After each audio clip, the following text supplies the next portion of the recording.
নবম শ্রেণীর ছাত্রছাত্রীদের আমি আন্তরিক স্বাগত জানাই আমার চ্যানেলে। এই চ্যানেলটির নাম পম্পা স্টাডি সেন্টার। আমি পম্পা দাস এবং এখানে 8, 9, 10 ইতিহাস, ভূগোল, বাংলা যত্ন সহকারে বুঝিয়ে দেওয়া হয়।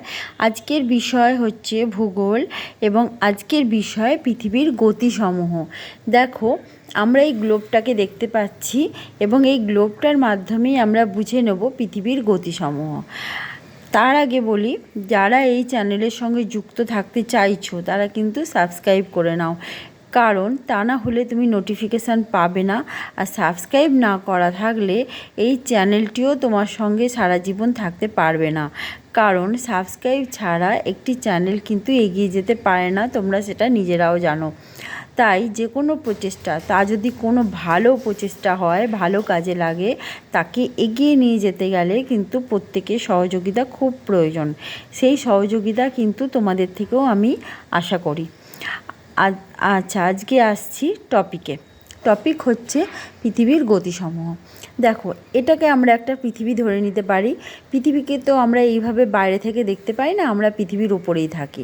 মাধ্যাকর্ষণ শক্তির প্রভাবে আমরা পৃথিবীর ওপরেই থাকি এবং পৃথিবীর ভূপৃষ্ঠ থেকে একদম 10,000 কিলোমিটার পর্যন্ত এই মাধ্যাকর্ষণ শক্তি কাজ করে।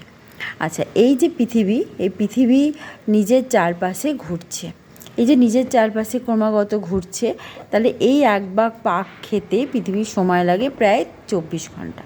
তাহলে এই পৃথিবী যে নিজের চারপাশে ঘুরছে, এই ঘোরাটাকে বলা হয় আবর্তন গতি। ঠিক আছে? আচ্ছা, এর ফলে দিন রাত্রির হয়, কিন্তু প্রথমে তো মানুষ এটা জানতো না যে পৃথিবী নিজের চারপাশে ঘুরছে। তারা কি দেখতো?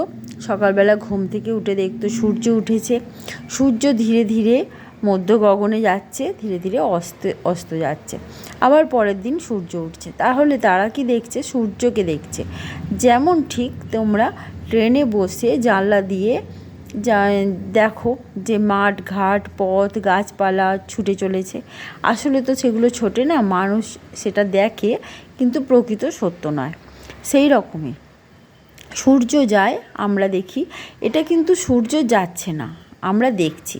তাহলে এটা হচ্ছে সূর্যের দৈনিক আপাত গতি। ঠিক আছে? এটা দেখছি মানে আমরা দেখছি, আপাত দৃষ্টিতে দেখছি। আপাত দৃষ্টিতে দেখা জিনিস সবসময় সত্যি হয় না। তাহলে আমরা কি জানলাম? সূর্য পূর্ব থেকে পশ্চিমে যাচ্ছে না, পশ্চিম থেকে পূর্বে পৃথিবী ঘুরছে। ঠিক আছে? সেই জন্য আমরা সূর্যকে পূর্ব থেকে পশ্চিমে যেতে দেখছি। তাহলে মানুষের মনে অনেক ভ্রান্ত ধারণা ছিল। প্রথম জ্যোতির্বিজ্ঞানী আর্যভট্ট, তিনিই বলেছেন যে পৃথিবী স্থির নয়, পৃথিবী গতিশীল। এরপর পরবর্তীকালে অনেকেই বলেছেন, যেমন কোপার্নিকাস, কেপলার, গ্যালিলিও তো দূরবীন দিয়ে দেখিয়েও দিয়েছেন যে অন্যান্য গ্রহগুলো তার নিজের চারপাশে ঘুরছে, পৃথিবীও একটি গ্রহ, সুতরাং পৃথিবীরও গতি আছে। ঠিক আছে? এবার দেখো, আমরা কেন পৃথিবীর গতিটা বুঝতে পারি না? আমরাও তো পারতে পারতাম, আমরা তো গাড়িতে বসলে গাড়ির গতি বুঝতে পারি, পৃথিবীর গতি তাহলে বুঝতে পারি না কেন? পৃথিবী এই যে ঘুরছে, আমরা কেন বুঝতে পারি না? দেখো, পৃথিবীর মধ্যে পৃথিবীর মহাদেশগুলো দেখো, মহাদেশগুলোর আকারই মনে হচ্ছে কত ছোট। তার মধ্যে আছে দেশ, তার মধ্যে আছে জেলা, তার মধ্যে আছে গ্রাম, এবং তার মধ্যে আমরা আছি। তাহলে আমরা কত ক্ষুদ্র! তাহলে সমগ্র পৃথিবীর তুলনায় আমরা খুবই ক্ষুদ্র। সেই জন্য পৃথিবীর এই গতি আমরা বুঝতে পারি না। ঠিক আছে? কিন্তু পৃথিবীর এই আবর্তন গতির কারণে কি হচ্ছে, অ্যাকচুয়ালি পৃথিবীর প্রকৃত সময়, আবর্তনের প্রকৃত সময় হচ্ছে 23 ঘন্টা 56 মিনিট 4 সেকেন্ড। ঠিক আছে? একে নক্ষত্র দিনও বলে।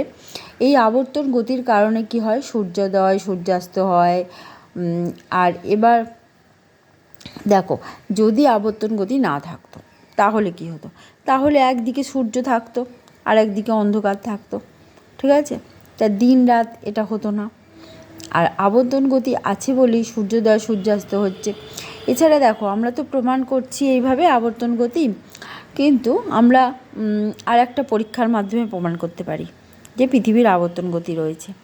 যেমন যদি কোনো বায়ুশূন্য স্থানে কি হয়, ওপর থেকে তার দিয়ে একটা লোহার বল ঝুলিয়ে দেওয়া হয়, আর লোহার বলের নিচে যদি একটা আলপিন দিয়ে দেওয়া হয়, আর তার নিচে যদি বালি রেখে দেওয়া হয়, এবার লোহার বলটা মুভ করবে, একটু একটু করে মুভ করবে এবং সেটা পশ্চিম থেকে পূর্ব দিকে মুভ করবে এবং করতে করতে সেই লোহার বলের নিচে আটকে থাকা আলপিনটা বালির ওপরে আঁচড় কাটার দাগ তৈরি হবে।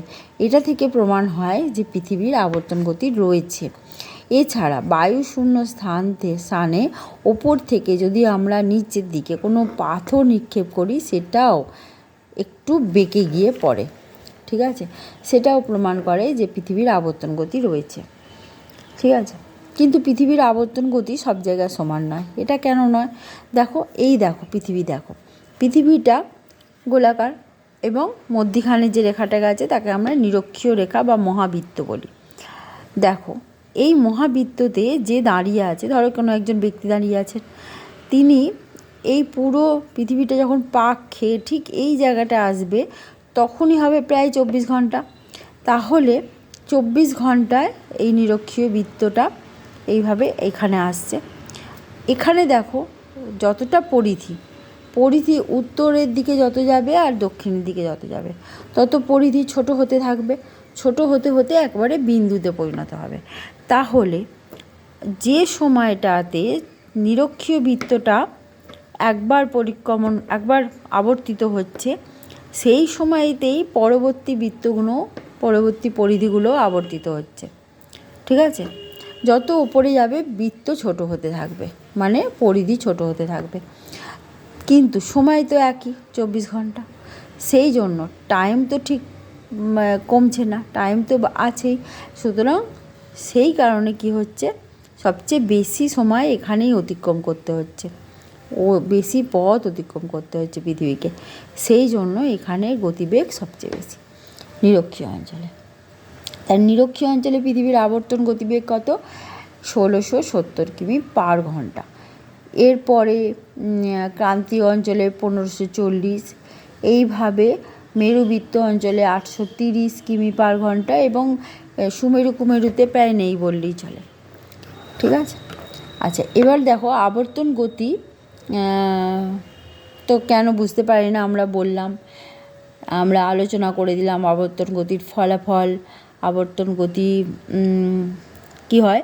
আর একটা ঘটনা ঘটে, যেটা হচ্ছে আবর্তন গতির কারণে একটা অভিকর্ষ বল বা কেন্দ্রাত্মিক বল তৈরি হয়, যেটা তুমি একটা পরীক্ষা করে দেখতে পারো। যেটা হচ্ছে, যদি কোনো বালতিতে একটা বল ধরো কিংবা কোনো একটা কাপড় ভিজিয়ে তুমি সেই ভিজে কাপড়টা ঘোরাতে থাকো নিজের হাতে, তাহলে দেখবে কাপড় থেকে জল বা ভিজে জিনিসটা, যেটা জলীয় জিনিসটা, সেটা ছিটকে বাইরে চলে যাবে, ঠিক আছে, ওই আবর্তনের কারণে। ঠিক এই কারণেই পৃথিবী যেহেতু আবর্তিত হচ্ছে, পৃথিবীর কেন্দ্রাভিমুখ বল একটা তৈরি হয়, ঠিক আছে। অভিকর্ষ বলের দ্বারা নিজের কেন্দ্রের দিকে তীব্রভাবে আকর্ষণ করে।